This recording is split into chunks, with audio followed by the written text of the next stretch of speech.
Myanmar Musings, a podcast of the Myanmar Research Centre at the Australian National University, Canberra. I'm Luke Corbin. It's September 12th, 2017, and today we're speaking with Oliver Slow, Chief of Staff, Frontier Myanmar, about the escalating crisis in Rakhine State, of which our listeners will probably already be aware. Hello, Oliver. Hi, Luke. How are you? Good, very well. Okay, the number now stands at over 300,000, at least that's what most of the media sources seem to be saying. 300,000 Rohingya and others have crossed the western border from Rakhine State into Bangladesh. So I guess, can you paint in broad strokes why this has happened, what's happening, and maybe tie in your own personal experiences in the region, because I know that you've travelled to Mongdor several times. Yeah, I mean, I think first off, the situation in Rakhine, particularly in the north, is as bad as it's been, certainly in any time recently, particularly since the 2012 violence. As you know, I think the latest uptick really sort of started in October last year when the Arakan Rohingya Solidarity Army announced their presence with those attacks just outside Mongdor.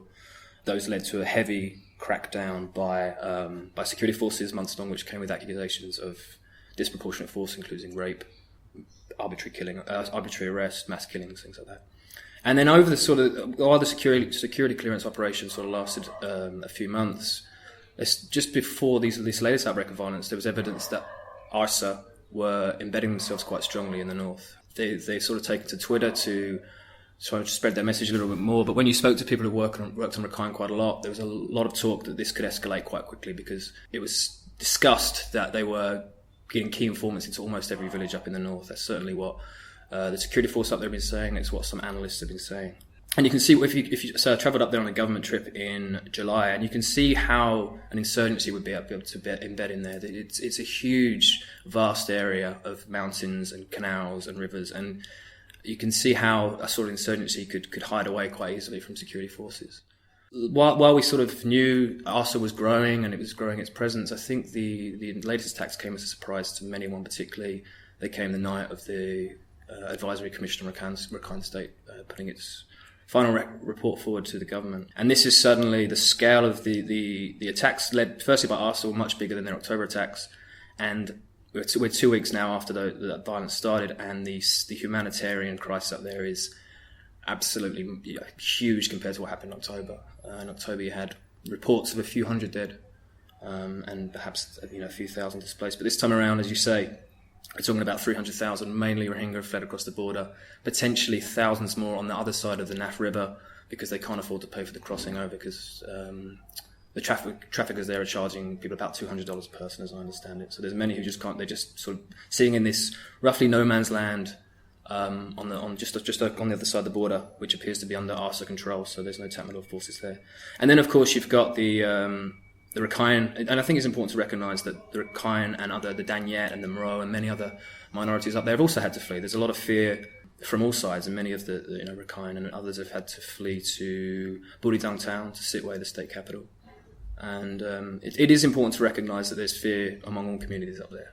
Yeah, so the Kofi Annan report and recommendations, they didn't seem to get too much play because this happened immediately afterwards. So some of the stuff that I've read has drawn a direct link between that report and then a declaration by the leader of ARSA, whose name escapes me. Atullah.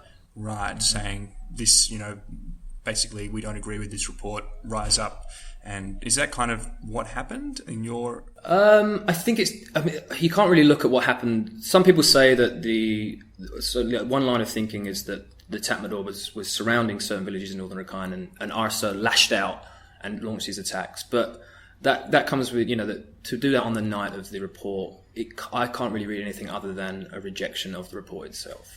I was at the Kofi Annan report launch here in Yangon that night on August 24 it was, and it was largely welcomed by many people. I think people in the room, we were having discussions in the corridors afterwards, and it had called for a review of the 1982 citizenship law, the controversial law there. It called for freedom of movement for all people in Rakhine. It called for free access to healthcare, education, livelihoods, all the issues that people have been discussing for 5 years. And even the government, at least the civilian wing of the government, appeared to accept it. Immediately afterwards, Aung San Suu Kyi said that she would form this ministerial level committee that would push through some of the recommendations made in the report. However, on the other side, you had the military almost straight away reject it, say that it was based on falsehoods.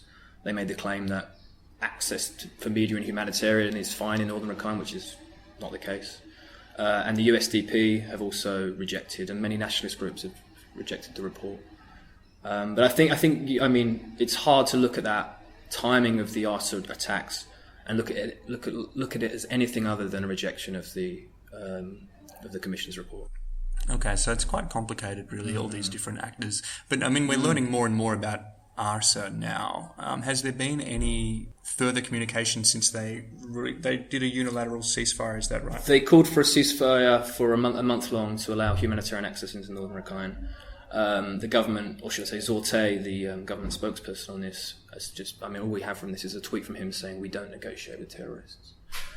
Beyond that, we don't know, because of media access being blocked to the area, we don't know. Clearly there's some, for this many people to be fleeing, there's been accusations that the military has launched this huge crackdown. The military says it's ARSA. It says that they're burning their own homes. ARSA and many of the people who are fleeing to Bangladesh and saying it's the military that are laying these landmines. The military and the government have strenuously denied this. We don't, because of lack of media access, we don't know for certain what's going on. I think it's always dangerous to speculate on something like that. But we did see just a few days ago when there was another government-sponsored media trip up there. And there were a couple of incidents which really, really questioned the government's narrative on this. The reports that I came across in that regard were by Jonathan Head, right, at BBC. What did he... So Jonathan Head, it wasn't just himself. So BBC, Associated Press, a Self-Frontier reporter just reported it as well. So I think a lot of people on the group. So essentially what happened, they were taken... Initially when they first arrived, it was a 2-day trip. They were officially first taken to Mongdor and taken to a displacement camp, which was... They were told holding Hindu IDPs who were fleeing from, they said, from the Muslim attackers from ARSA. And they were given an interview and they spoke with some people there, and they told them that they'd been attacked by Muslims and there was a lot of fear around the community that ARSA would attack again. They were then taken to another village nearby and shown photos that were allegedly of Muslims burning their own home, and this was retweeted by Zorte as proof that Muslims were burning their own homes. It later turned out that 2 people in those photos had actually been seen back at the Hindu camp. There was one lady who she could be recognised at the Hindu camp and in the photos. They were wearing these kind of, I guess they were supposed to be headscarves, but they really did look like tablecloths, to be honest. And then there was another guy who appears in both photos. So those photos have essentially been proven false, which really questions the government's narrative. And then I think it was the following day, the reporters were travelling back to Mongdor from one of the areas they'd visited, and they'd seen a village on fire. They stopped to ask to see what was going on, and everyone who was on that trip said that this was a Muslim village burning. They didn't see who'd started the fire, but there were no Muslims, they said, in the area, but there were a group of described as non-Muslim residents standing around. People believe them to be ethnic Rakhine, who were holding swords, machetes. I know one of our reporters was told that the ethnic Rakhine villager told him, he'd said that the quote-unquote Bengalis had burnt the villages that morning at 5 a.m. This was nearly 2 p.m. when the Frontier spoke to him, and he said the fires were completely fresh and it was unlikely that they'd have been set that early in the morning. So the official narrative is really being called into question at the moment, but it's very difficult to prove exactly what's going on because of the lack of media access up there.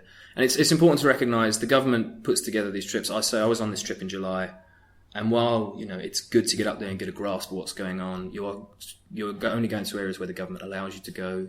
You're constantly being followed by security forces, so the people you interview aren't going to feel comfortable telling the truth. They're scared of this ARSA group. We were told when we were there that people didn't want to speak too openly in case they were killed because ARSA were allegedly killing people before. So while the government says these media trips are kind of an attempt to access, they're not really.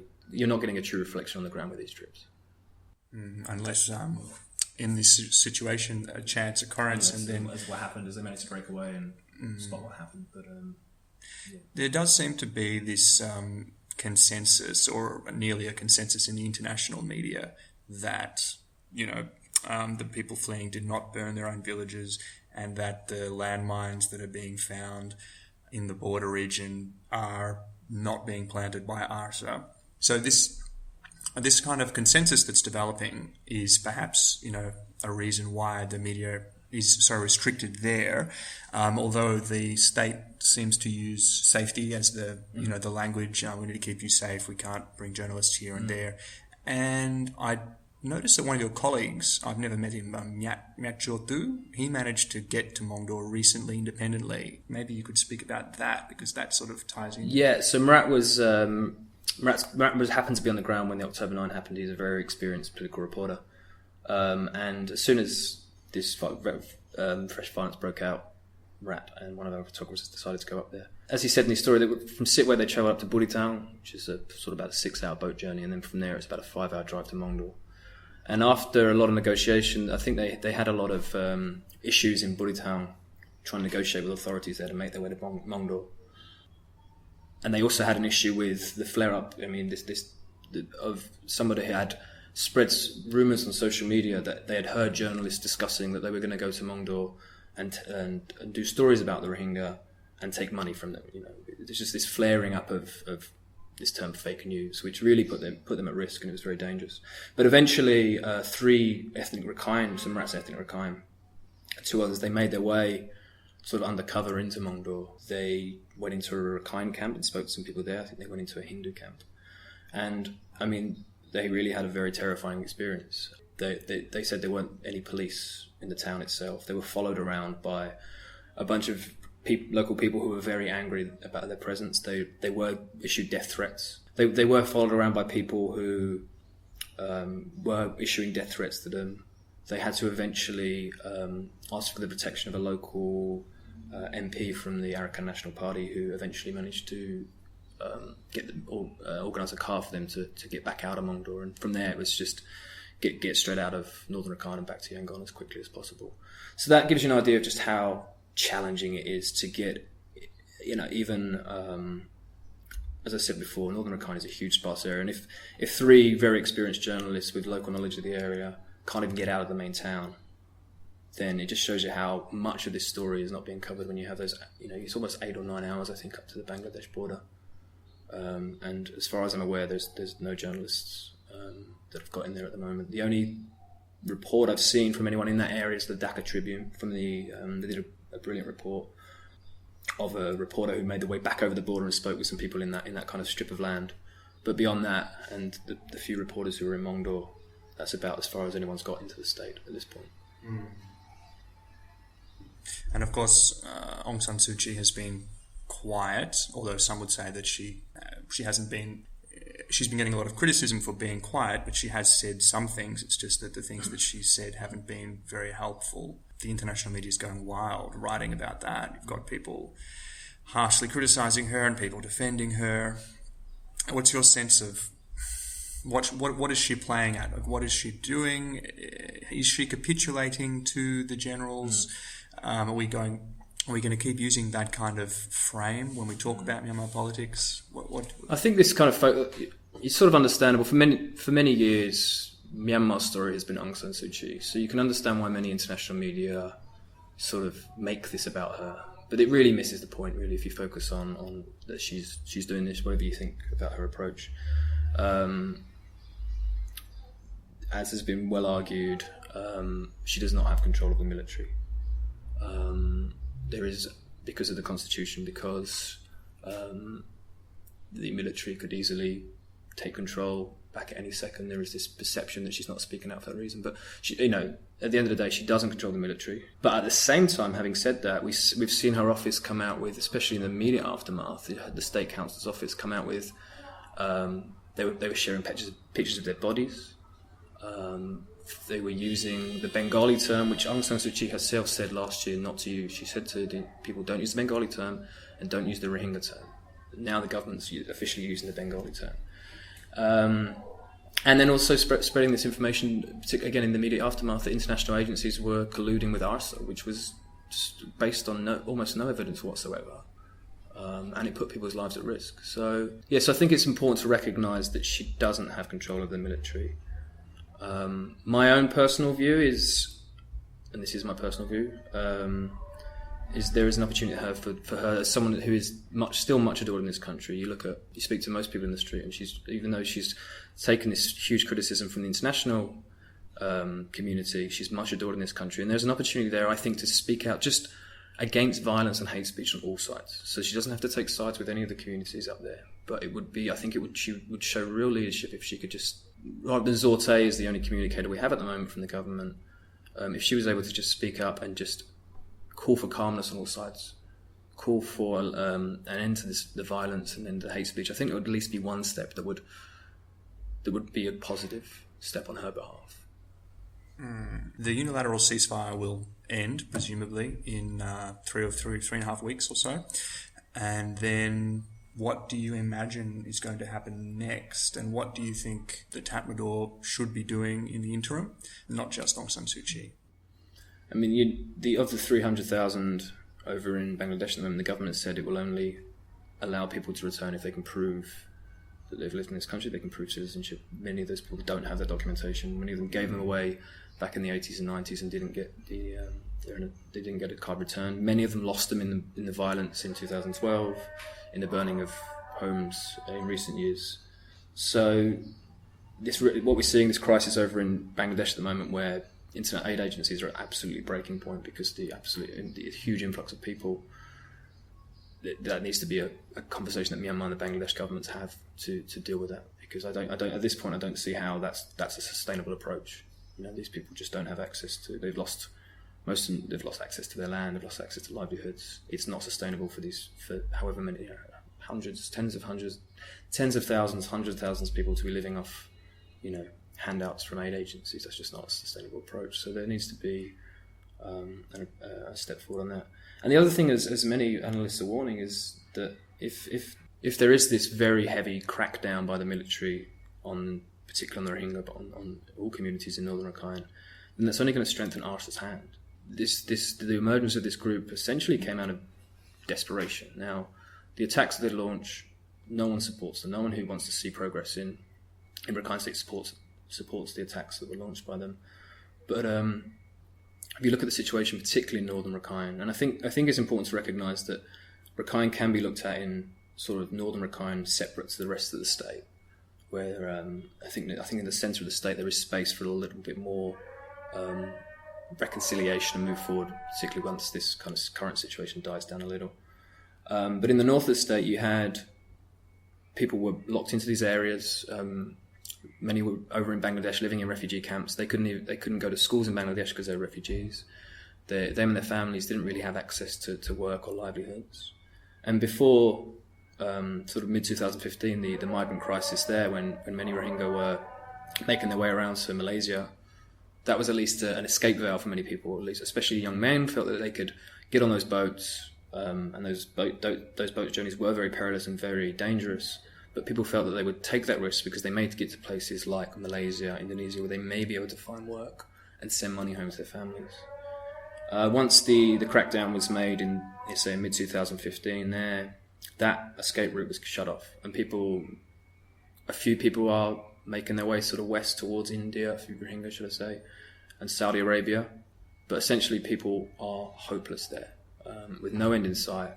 There's no strategy. There appears to be no strategy to move forward there. So, if the military conducts this very hard-headed military crackdown, that will only lead to more desperation among the communities there. It will only strengthen the ability for ARSA to recruit young men in particular, young people in particular.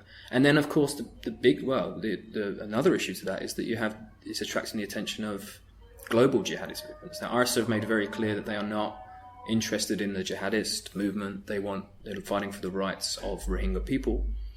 But this issue has now attracted the attention of extremist groups in Southeast Asia, extremist groups in the Middle East. We've seen comments from certain groups calling up people to act on behalf of the Rohingya people. And if the government doesn't take that seriously, then there is a real concern that these sort of groups could get a stronghold in northern Rakhine, potentially in other parts of this country, and that would lead to no one wants that. There's something strange that I've sort of seen going on that point, like these other so-called jihadist movements around the world. The international media and analysts seem to try quite hard to portray them in secular terms to say it's not really about religious ideology. You know, there are all these other things going on, but the organisations adopt the moniker of, you know, Islamic State, or they call themselves something religious focused. And here with ARSA, we've got a group that is actually not doing that at all. They're talking about the simple facts of discrimination. They have the same kind of grievances that many people in Myanmar have. And we have the government here kind of just painting them, and average people just painting them with that like Islamic brush, which is sort of like creating that opportunity. Yeah, and I think that's not a approach that's going to work in the long run. I mean, it's creating this narrative that because the government now is using the term extremist, separatist, terror, all these very explosive terms that is just portraying this group more and more as and putting more fear among people, the population, about this group. It's creating this kind of hysteria, which at this point I don't think is justified based on the evidence we've seen. We've seen the weapons these guys use. They're very rudimentary. You know, they might have stolen a few guns from the military. They don't appear to be at this point have be buying arms from anywhere else. They are attacking with machetes, handmade IEDs. So this kind of hysteria that's been whipped up about this group is only going to create more fear, only going to create more divisions, and we know where that leads. We know that doesn't lead to people coming together again. We know, and if the government continues to use this terminology that it's whipping up this particularly this anti-Rohingya hysteria in this country, then it's just going to be a longer and longer protracted issue. Where they really need to be doing is working hard to bring communities together. And at this point, we've seen no evidence that they're going to do that. There is some hope. I think the government has, even after the attacks, has said it will still listen to the Annan Commission recommendations, and I think that's a really important and positive step if they do go ahead with that. As I mentioned previously, I think it is important to recognise that there's almost two ways of looking at Rakhine State. Northern Rakhine State at this point there's no end in sight right now at all. It's bad, you know, ARSA appears to be embedded. The military have a strong presence up there. There doesn't seem to be any political will to really move that issue forward at this point. Hopefully that will change at some point, but there's no light at the end of the tunnel. While there's also massive issues in central Rakhine State, at least before the October 9 attacks, there was some movement towards progress. There were some actors on the ground who were kind of bringing some communities together. They were bringing leaders from the Rakhine community and the Muslim community and bringing them together. And if you speak to people working on those issues, there is definitely a feeling that there could be some reconciliation there at some point. I think at the moment that seems a bit too far off, because there's the distrust that's been bred for what's happening in the north is filtered all the way down to the rest of the state. But I don't think it's entirely hopeless. Since you are a journalist and you have excellent networks and you're reporting on this every day, I thought it would be a good opportunity to ask you for your recommendations of people to follow, be it on Twitter or be it through their media organisations. How can we stay on top of what's happening? And further to that, is there anything that the average person can do? With regards to say Twitter accounts, there's publications. Obviously, I'm going to gloat about my own. Is Frontier. I think we've been quite proud of our coverage. It's been very balanced. The likes of Irrawaddy have also done excellent work, and of course the Reuters team in terms of publications. And then you've got some excellent freelancers that are reporting on the ground here and in Bangladesh at the moment. Forgive me, colleagues, if I miss some names off. But the likes of Poppy McPherson is doing excellent work out at the moment. Joe Freeman, also another one who's doing excellent work. You also have the frontier reporters like Mratchwell too, who was just up there. Esther Thusan from Associated Press, Mei Wong from Channel News Asia.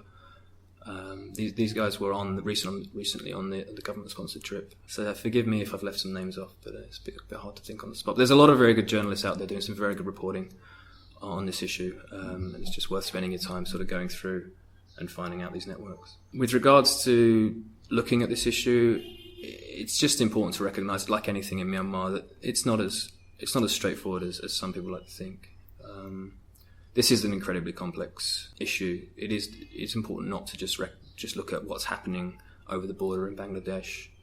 It is important to recognise that the general population in Myanmar, and in particular Rakhine people, have a fear, whether that's a perception or It's real. It is a fear that people have, and I think it's very important to not dismiss that fear. And with regards to what people can do, yeah. Well, I guess that, yeah, if you would say what one thing can do is be very careful. There's a lot of misinformation being spread online on all sites. We saw it in the immediate aftermath where photos are being shared that were clearly not from Rakhine State, where people using very inflammatory language. And I think it's just about be very wary about everything you read. Don't believe everything that is shared about this conflict. I would say, as we discussed, trust. There's a lot of very good journalists who are verifying information. Look out for these people, follow what they're saying, and take everything you read essentially with a pinch of salt until it can be proven. Okay, thank you very much. I hope next time you come on the show we could talk about something a bit more cheery. Here's hoping, yeah? Thanks for your time.